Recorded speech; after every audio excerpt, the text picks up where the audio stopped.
Bertrand Desmottes-Ménard, vous êtes directeur R&T matériel.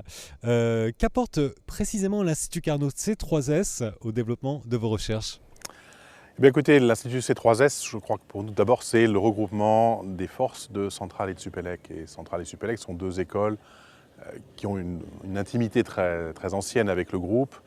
Je crois que Supélec est d'ailleurs celle qui fournit le plus d'ingénieurs avec le groupe. Et bien entendu, ces laboratoires également sont des laboratoires qui travaillent avec les uns et les autres. Ce qu'apporte depuis plusieurs années la création de C3S, c'est un travail sur la convergence de ces forces au service de quelques grands enjeux qui peuvent être ceux des industries, des grands groupes comme ceux des petites entreprises. Et cette cohérence est importante. C'est l'interdisciplinarité qui devient de plus en plus l'enjeu, le vrai différenciateur des sociétés occidentales par rapport aux autres, le vrai différenciateur des sociétés qui marchent par rapport aux autres. Et l'Institut Carnot, en cela, est une bonne aide. Et puis, un peu symboliquement, avec Centrale et Supélec, ce sont les milieux de l'électronique et les milieux de la mécanique qui s'interpénètrent pour faire un vrai système. Quels sont les grands axes précisément de développement et de collaboration que Thales a initié avec l'Institut Carnot C3S? Il fournit une base assez large, alors qui fait effectivement partie de l'offre aussi beaucoup plus large de l'ensemble du plateau de Saclay, on va dire, ou de ce regroupement, avec certains points forts, effectivement sur les signaux, sur du génie des procédés, sur les systèmes analogiques complexes, qui sont donc voilà, quelques-uns des axes, je dirais, plus forts de ce pôle-là par rapport aux autres instituts Carnot du voisinage, je dirais.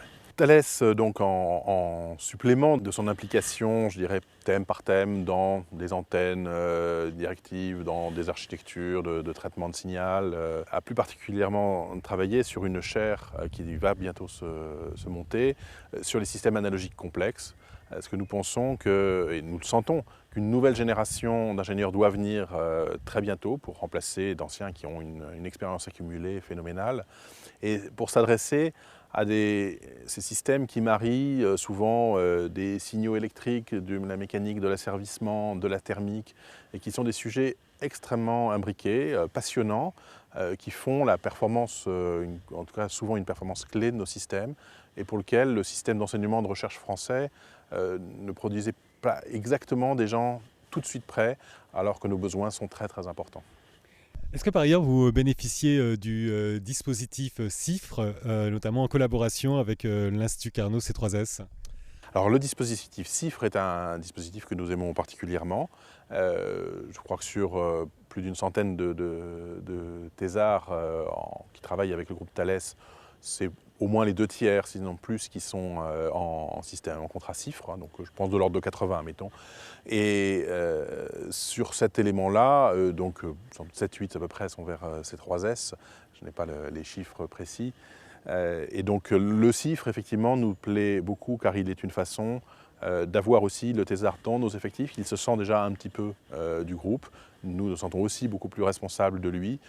Et c'est une très bonne introduction, même si bien entendu, à la fin de la thèse, ça reste un choix personnel du thésard de rester dans l'industrie où il a commencé sa carrière, ou bien d'aller vers une autre industrie ou vers un laboratoire académique, ce qui est parfois son choix dans un nombre important de cas.